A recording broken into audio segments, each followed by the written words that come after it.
What is going on, you guys? Welcome back to the channel. Today we are finally going to be putting the engine back in the car. So we do have a little bit of work before we're able to do that, which is why I started off right here with the oil pan out on this tool cart. As you guys can see, there is still some gasket material around here that has not all come off yet. Usually I would say that you want to use a scraper and scrape all of it off real nice. You don't want to mar up the surface too bad. However, we are going to be going back on with a liquid gasket, so a silicone and type instead of another paper or cork or anything else. Because I just keep hearing that that is pretty much the best thing to be able to put on these M20s is just going with a liquid gasket. So because of that, I am going to use this wire wheel. Still go light with it, but the silicone will fill in any kind of little small imperfections and scratches a whole lot better than the solid gasket would. But the big thing, and I know I've mentioned in the past video if you guys have seen any of those, the thing we were still waiting on was to get my oil pan back with this. Well, it doesn't quite want to focus for me. With this drain bung on it. This was the turbo oil drain. So we're going to be running the drain line for our oil feed to the turbo back down to the pan. I got that welded on when my buddies took care of that for me. Looks good and should hold up well. So now that that is good, we're going to go ahead and get this put back on the engine and get ready to start putting it back in the car.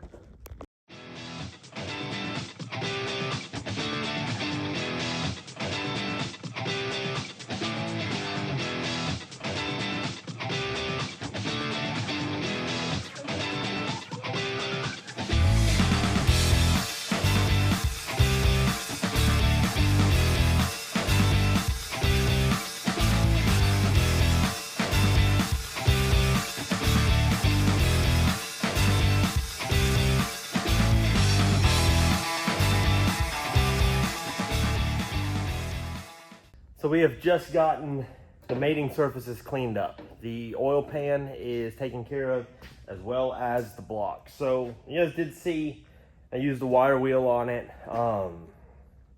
Probably maybe got a little bit of contamination from that gasket inside of here.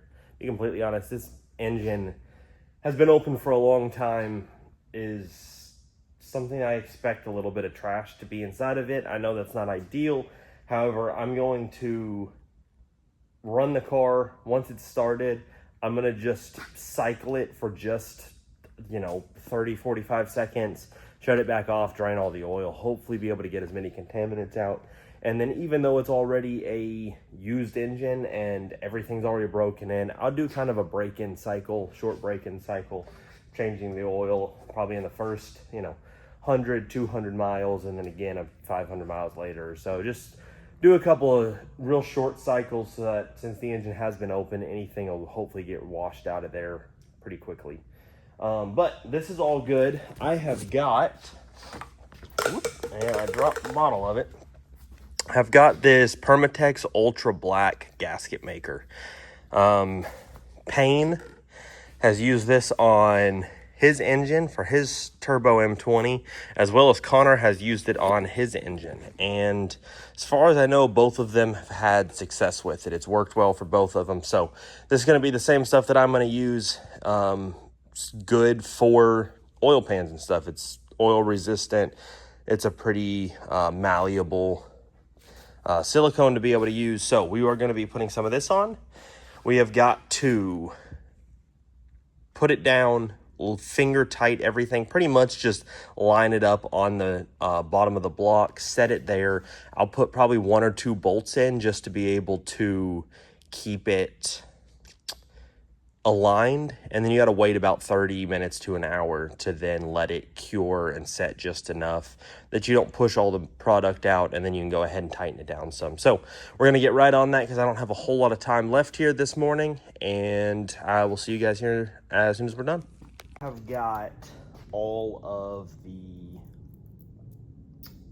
gasket on here. Engine is pretty much put back together with the pan on. We're just gonna start putting all the hardware in.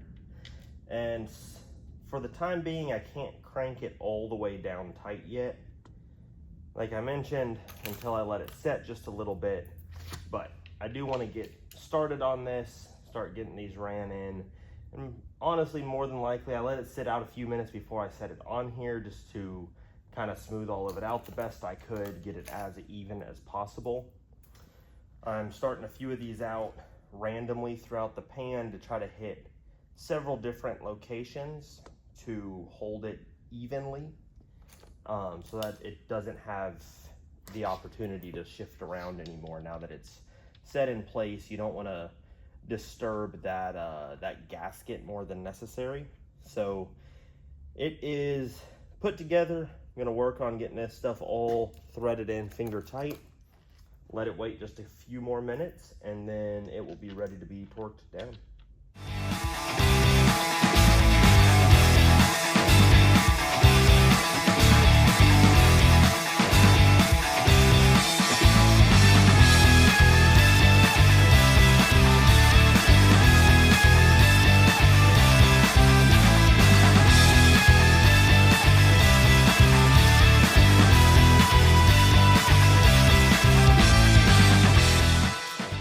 Everything is finger tight. It's been just enough time. Going to be able to start torquing some of these down now. So it is 7.4 foot-pounds, which is 88 inch-pounds. So I've got my little 1/4 inch-pound wrench set up. We're going to start tightening these. You need to make sure when you're doing it, you do it crisscross and make sure that it gets torqued evenly. So we are going to start here in the center of the oil pan, and then we're going to start just working our way across, back and forth, to be able to make sure that it pulls the entire pan down as evenly as possible. If it doesn't, it can warp just a little bit and not fully seal.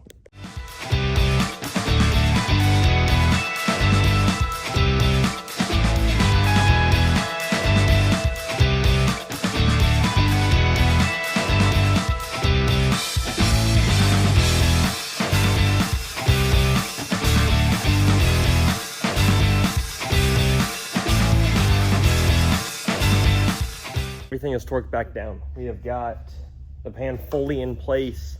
Everything is torqued, gone back over once to make sure that it is exactly where it needs to be. We're gonna wait 24 hours, and we're gonna come back. We're gonna re-torque the pan one more time, just really make sure that everything, once it settles and cures, is fully torqued to spec. And then we're gonna be ready to take this thing off of the stand and put the clutch back on it. I don't think there's anything else that I have to do before the engine goes back in the car. A lot of the rest of the stuff of the engine going back together with any of the final touches are things I'm going to do in the car, so that I can make sure I route lines properly. I can route just anything that may still need to go on. Is pretty much either cooling, charge piping, electrical, something along the lines of movable stuff, kind of flexible stuff that's not super permanent. So I want to be able to make sure that I run it, and so that it looks as clean as possible once it's in the engine bay. What is going on? It has been another day. We are here again. Yesterday we sealed this pan. I said it'd be a day or two until I got back. It has been one day. We are back. We are in the shop. We are ready to be able to hoist this engine up off of the stand. We have got the oil pan fully cured. All we have left is putting the clutch and flywheel assembly on, bolting the transmission up, and then doing a fluid flush on the transmission. We're going to do that once it's on the engine so that it can be suspended in air. But everything is just about ready. We should have the engine in the car hopefully today. It may not be until a little bit later on this week, but we are shooting for today to have the engine back in the car. Gonna clean up the back just a little bit. We're just about to take out the engine stand, or hoist, I guess I should say. Hoist it up off of the stand, clean up the back just a little bit, get that flywheel bolted back up to it. Let's go. All right, you guys, I got this cleaned up a little bit. It's not perfect back here, but I've got at least all the large chunks of grease and everything off. And the engine is in the air. It's not the very best way to do it. I also took off the mounting point that is originally up here. There's one up here at the front, and then this is also a mounting point to be able to pick it up by, but since I didn't, I had to figure out a different way. And at first I had some issues, but I ended up being able to suspend it by the engine mounts, and we seem very steady right here. So I'm good with this. We've got it in the air right now. We're gonna put the flywheel clutch assembly back on, and then the transmission bolted back up to it. I did forget to show you guys the clutch and flywheel that we're putting on. So this was on the car prior to this turbo build, but it only had about 1,200 miles or so on it. I put it on because my old clutch went out. I wasn't quite ready to start the turbo build, so I went ahead and just threw this in the car. But I do want to show you guys, this is a spec, I believe it's a stage 3 clutch. It's still a single disc. It's rated to hold a little over 400 wheel torque, I believe. So should be plenty for what we're trying to do with this setup. And this actually, guys, it drives like stock. I will tell you guys that I've had several clutches, bigger horsepower clutches, some stuff that's a lot bigger than this too. But spec in general, from stuff that I've driven, has actually turned out to be my favorite clutches. I haven't driven on all of them, but I've driven on a handful, especially with some LS cars, GM vehicles.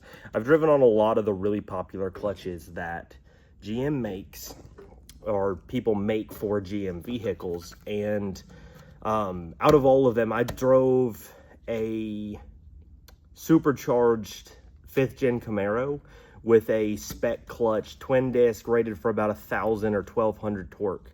And I will tell you guys, it is the best clutch that I have ever driven on. It felt just like factory. The pressure plate feel, the pedal pressure was perfect. The engagement point was perfect. I was so happy with it that I knew that I wanted to put a spec clutch in the E30. And you guys, when I put this in, I'm telling you, it changed almost nothing about the drivability of the vehicle. The engagement point still felt exactly the same. The pedal pressure felt exactly the same. This spec clutch has just been so great. The only thing that really did change, and I'm gonna sit this down for just a second so I can get this clutch off of here. It's a little bit stuck. The only thing that did change about this entire thing was because I went to a lightweight flywheel as well. So this is made by RHD, and this flywheel is 8.5 pounds. It's about as light as you can possibly go, and it changed the drivability just a little bit because you do require just a little bit more RPM to be able to get everything turning over nice. However, once I made that little bit of adjustment, and then guys, it's hardly any extra pedal needed, throttle input to be able to get the car moving. But as soon as I figured that out, guys, this clutch setup drives so nice and so much like stock for being a, you know, near race clutch setup, that I would highly recommend this if anybody is doing a turbo build. But we are going to go ahead and get this bolted back up. I'm going to clean this up just a little bit and get it thrown back in the car. All right, so the clutch is now torqued down on the back of the car. Got the flywheel torqued down. That is all good. Got my spec clutch torqued. The flywheel goes to 105 Newton meters. The pressure plate, I did that to 22 foot-pounds, which is specs rating. Make sure whenever you look this stuff up, make sure you look up the torque ratings for the clutch specifically that you have. I say that because the flywheels are usually the same as factory. I don't want to say that every single time, depends on hardware and stuff. Sometimes as you upgrade to different hardware, like if you put ARP stuff on, or different hardware will sometimes call for different torque specs. But the flywheel is more likely to be stock or close to stock, but the pressure plate can definitely vary. Kind of anywhere probably about a 10 foot-pound variation from different pressure plates just on the M20 from what I've seen. So make sure you look that up. But all this stuff is torqued down. We now have got the transmission over here and ready to go in. We're going to roll it over here, go ahead and try to get it mated up to the engine. And then as soon as that's on, we're gonna go ahead and try to get it put right into the car. So I'm gonna set up a time lapse. As long as this goes as smooth as I'm hoping that it does, we are going to get the transmission put on and in the car all in one clip. So I will see you guys hopefully once the engine is in the car.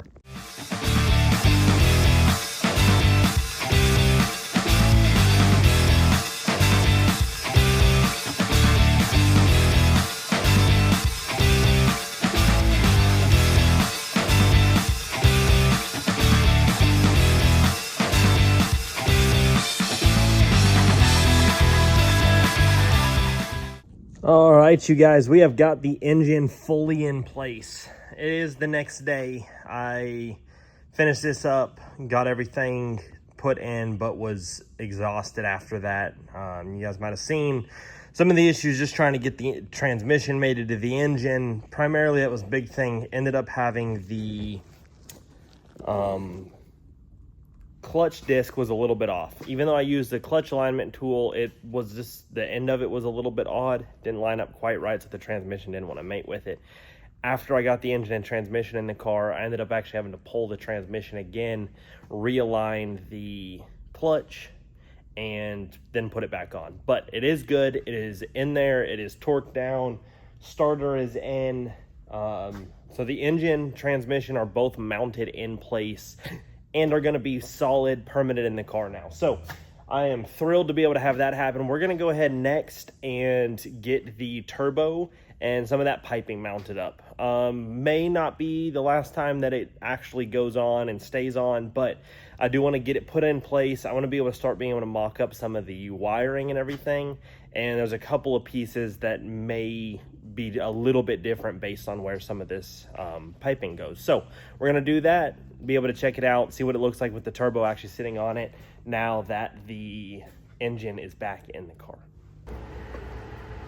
All right, you guys, we have got the turbo mounted, the downpipe on, and got a little bit of a hold up on being able to mount the dump tube and everything. And I'll show you guys the reason why is because our wastegate V-band I'm not seeming to find. I thought that it came in the turbo kit that I bought. I did buy it used, so the person may have not shipped it. I may have misplaced it. I've had this turbo kit actually a really long time and just haven't put it on. But we have finally got this on, and the downpipe is pretty hard mounted. It's a pretty tight fit to be able to get it up inside of there, but it does fit around everything.